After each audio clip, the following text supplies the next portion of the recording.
Hey guys, welcome back to Ranger Survival and Fieldcraft. I'm Andrew. Now what I have for you today is solo overnight survival at our hunter/trapper base camp. We're going to establish camp and actually go after game in the field, hunting and trapping. We also have 10 survival items that we can use for hunting and going after game in the field that we can incorporate into our kit, and we're going to demonstrate some of the skills to use with those items in this video as well. So make sure you like, subscribe, leave a comment down below, sit back and enjoy the video. First things first, we're going to get camp established and set up so we can knock out our other skills as well as provide for our most basic needs out in the field. Shelter is going to be one of the first things always in the field. Get that shelter set up so we have a nice warm, dry place to sleep and come back to at night once we're done trapping, working our line, and once we're done hunting.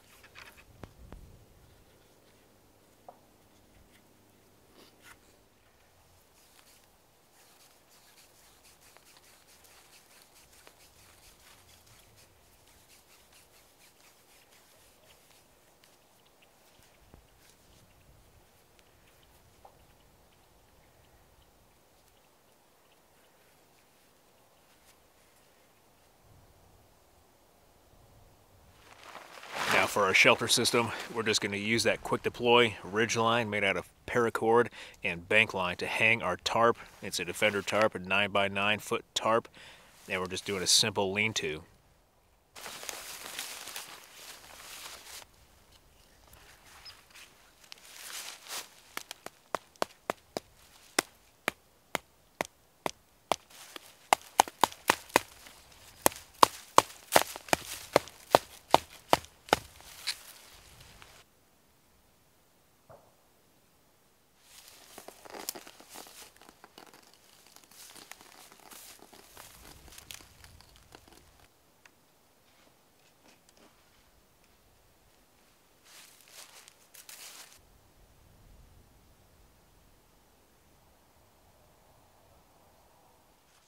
Also with our shelter, we're going to have 4 pieces that are going to make up our bed. We got that foam pad that we're going to place down on the ground to provide insulation and a dry place to sleep.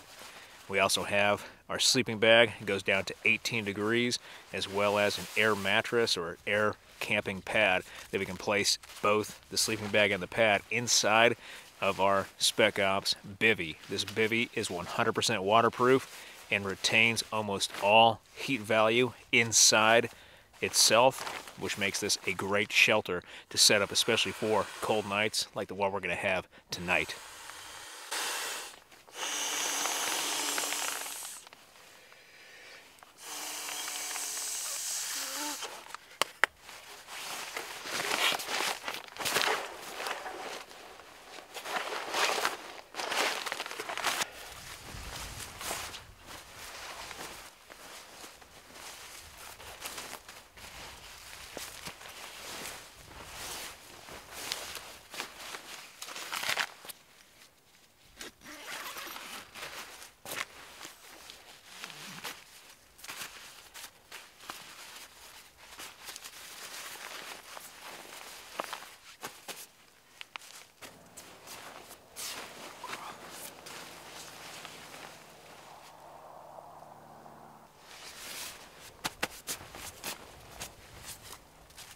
And being out on the open prairie and around the farm, we've got plenty of old stumps from trees lying around. We're going to use this stump for wood processing around our base camp.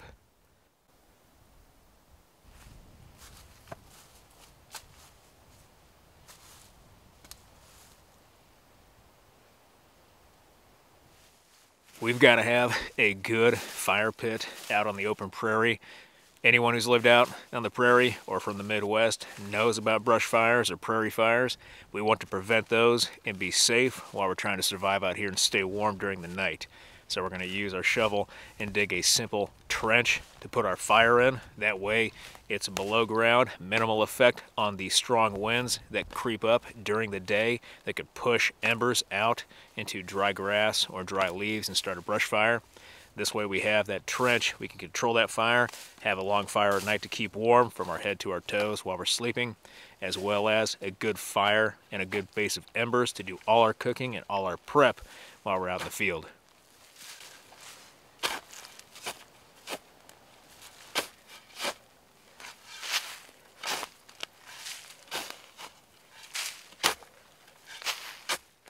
There's no such thing as straight lines in nature, or rarely do we come across them, especially out here with the thickets and the brush that we find out here in the prairie. There are no straight sticks to really make a good tripod, but something we can look for is a fork thicket or branch that we can cut, harvest, and then shape with an additional pole to make just a simple tripod, using that Y fork as the frame for our tripod. Put that other stick in between, lash it together, create our pot hanger, and now we have a simple tripod to go over our fire pit.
Now that we have camp basically set up, we're going to establish traps here before we go after our firewood.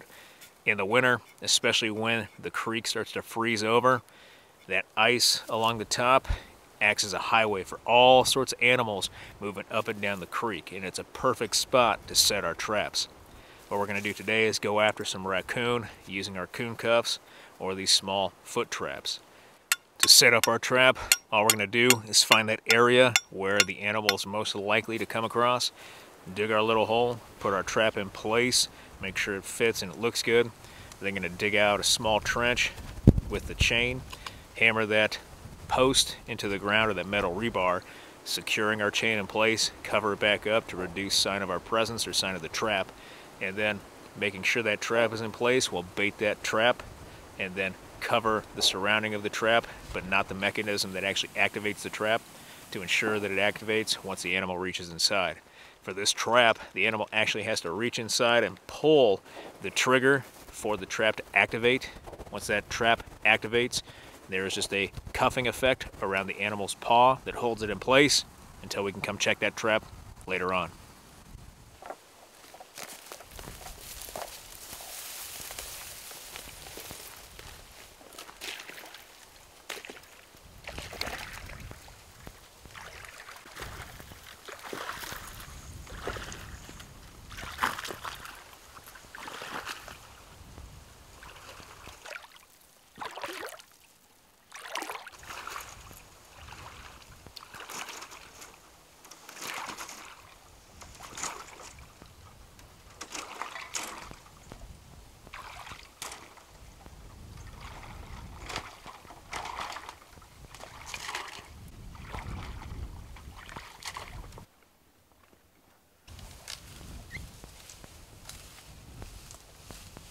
The traps are set, and we're just going to head across creek to go find some good firewood material. Out in the back field, there are plenty of dead, dry, and down trees that we can harvest away from our camp and actually bring back to camp and process for our survival fire to stay warm throughout the night and cook our food. Take out that silky saw that we brought, harvest a good log, and then we can take it back with us.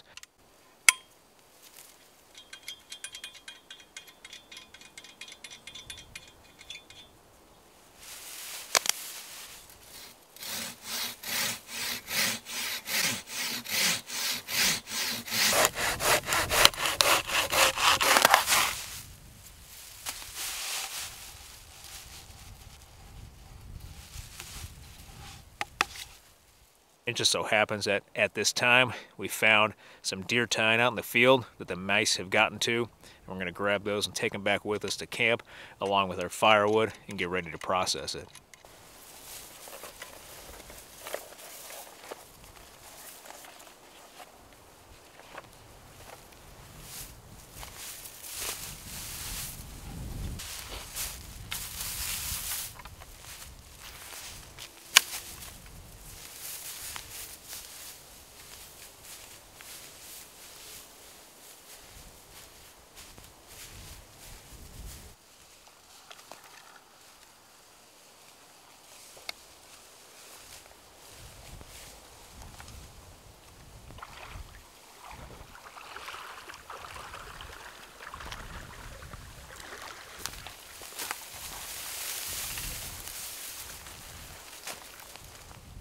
One of the benefits of our hunter-trapper camp is that we can bring all the tools and everything we need down to that base camp, established base camp, and then send out patrols or go out patrolling for different resources that we need.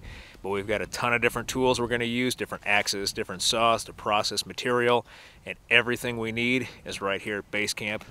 We can definitely get used to this.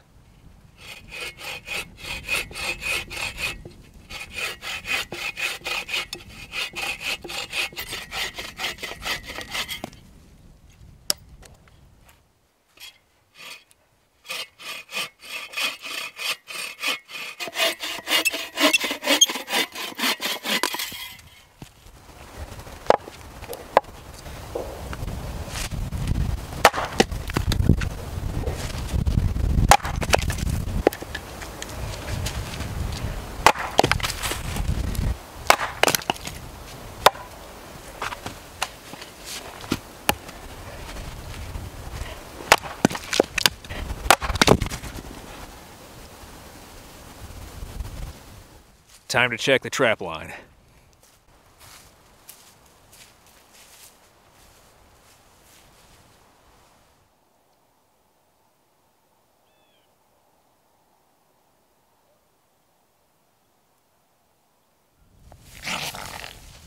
Now, truth be told, I did set a couple of traps the day prior and left them out baited, ready to go, and we were just fortunate enough to actually have an animal in the trap, and this is a large raccoon, male raccoon, that we're going to harvest and take back to camp.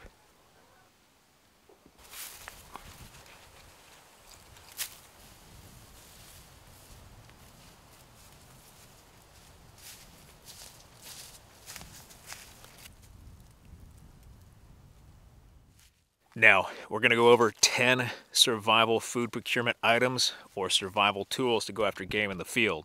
That first one is going to be a survival bow. This is Survival Archery Systems, or SAS, Recon Survival Bow. It is just slightly larger than its original version, but this bow folds down each limb. We can place it inside its carrying case. We can also take the arrows designed to go with this bow, unscrew them at the midsection, cut them in half basically, and place them inside that body of the bow itself. This bow is a 55-pound draw weight and comes with a string.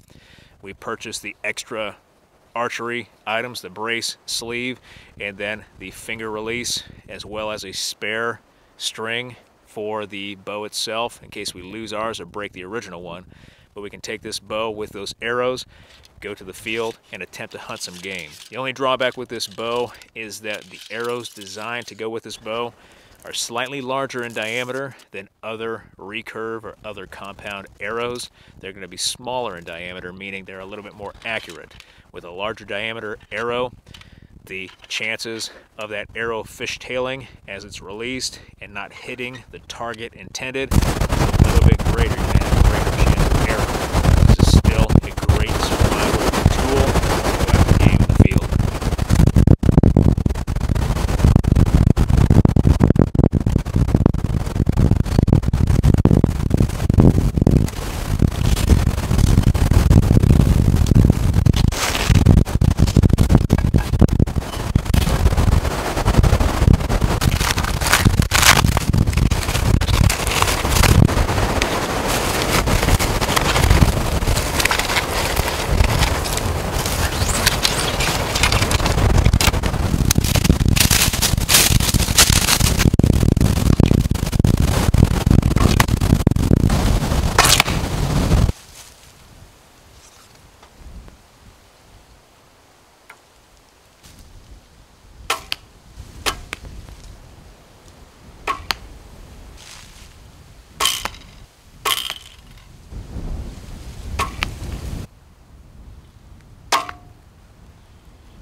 That next item is going to be a survival rifle, the Henry AR-7 collapsible rifle. We can disassemble it, place it in the buttstock. Once we're ready to use it, simply open the buttstock, assemble the rifle, and then load the rifle. It's a 22 LR, and then we can go after game in the field, small game, take that game, harvest it, bring it back to camp, clean and prepare it, cook it, and then we've got a meal. This is a great rifle to have in the back seat or in our survival kit to take with us.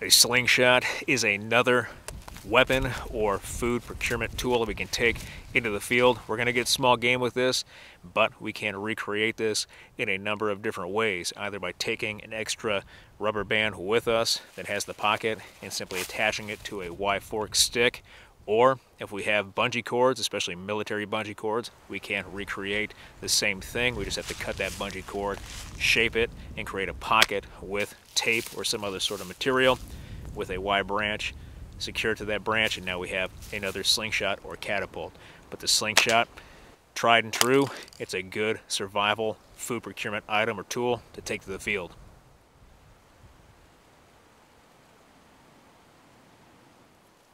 Spears are always good. Spears are a weapon that we can use to defend ourselves, but also an item that we can go after food with, especially if we have food or an animal in a trap and we need to dispatch that animal quickly.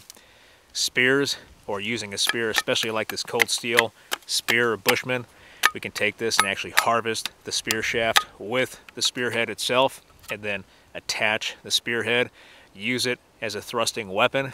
And then once we're done, if we can find two logs or find a split in our stump, secure that blade in place, twist the spear shaft out of the spear, and then we have that spearhead left that we can secure and place back in our pack.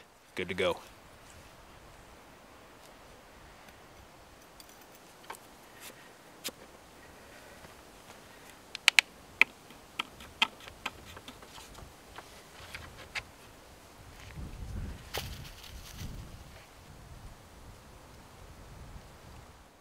Snare wire and snares are a must-have for survival. We can set up snares just about anywhere, and they act as passive traps to go after game. They are hunting while we may be back at base camp getting a good night's sleep. But having different gauges of wire, and snares as part of our kit needs to be a must in a survival kit. This way we can set up snares in multiple locations and go after a variety of game instead of one specific type of game. We can go after larger animals like coyotes and then even smaller animals like rabbits and squirrels to get a meal in a survival situation.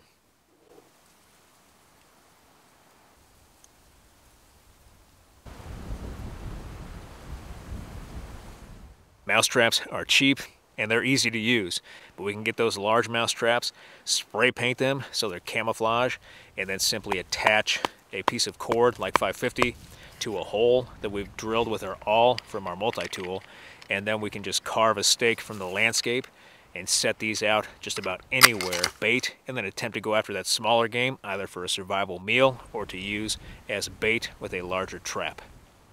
Nets are a great survival tool that also act as another passive trap that we can use in the water to go after fish. Nets have been around over 1,000 years longer than friction fire made by bow drill, which is why it's a great survival tool, especially if we have the knowledge to carve a needle and gauge and have some fishing line. We can recreate our own nets, but having a survival net like this gill net in our kit is another passive trap to go after game in the water. Speaking of water, having a robust fishing kit is a must-have for any survival situation. We have our flare case that houses our survival fishing kit. We have enough items in here for a spear or frog gig, another gill net, needle.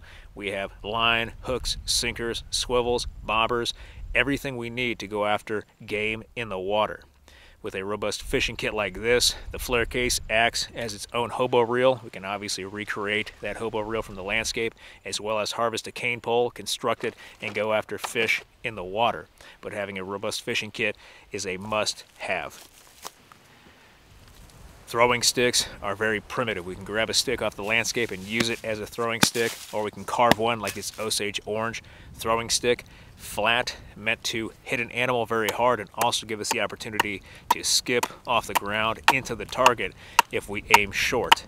But we can also create throwing sticks from the landscape like a Choctaw throwing stick, just a large mallet with a short head, heavy, with a skinny handle that we can throw and impact our target, stun it, give us long enough to jump on our prey, dispatch it, and then take it back to camp.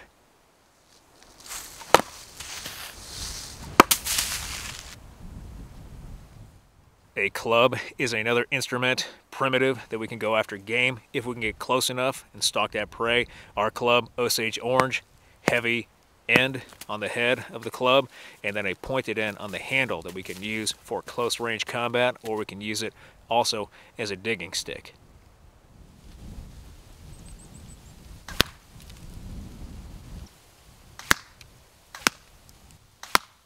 Now it's time for a little target practice with more modern archery systems in preparation for our night hunt.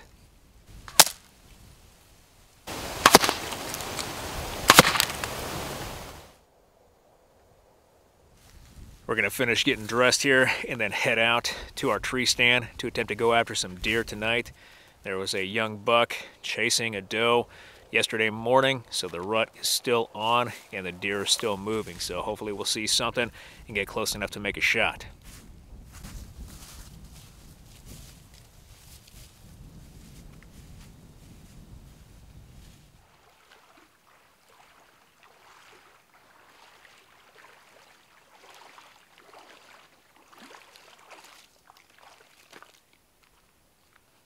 Well, no joy tonight on the deer, but at least we get back to camp and we can have that nice warm fire. We're going to make some feather sticks and use some matches from our match safe to get this fire going.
Nothing like a warm fire and something hot to drink right before bed, especially on a cold night like this.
Morning. It was a cold night.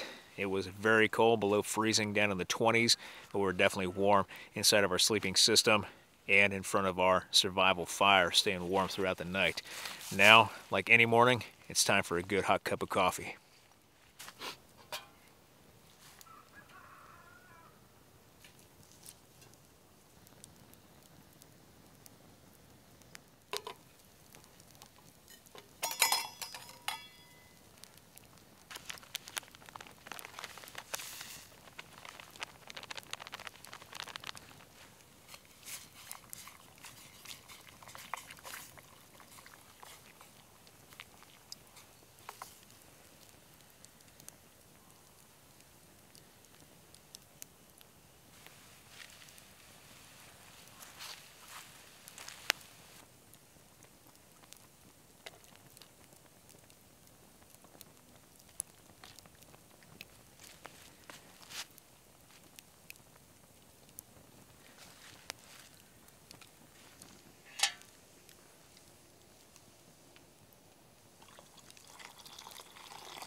Alright guys, well that does it for this video. I'm going to do a quick bird hunt and then I'm going to check the trap line before I've got to pack everything up and head back to the homestead because it's Thanksgiving Day weekend. So, I hope you liked this video. If you did like this video, hit that like button, hit that subscribe button, leave me a comment in the comment section. I always appreciate your feedback. I want to thank you guys for everything you do for me, for this channel, for your likes, your views, your subscriptions, your comments, your feedback, and your shares. And I'll be back with another video as soon as I can, guys. Thanks.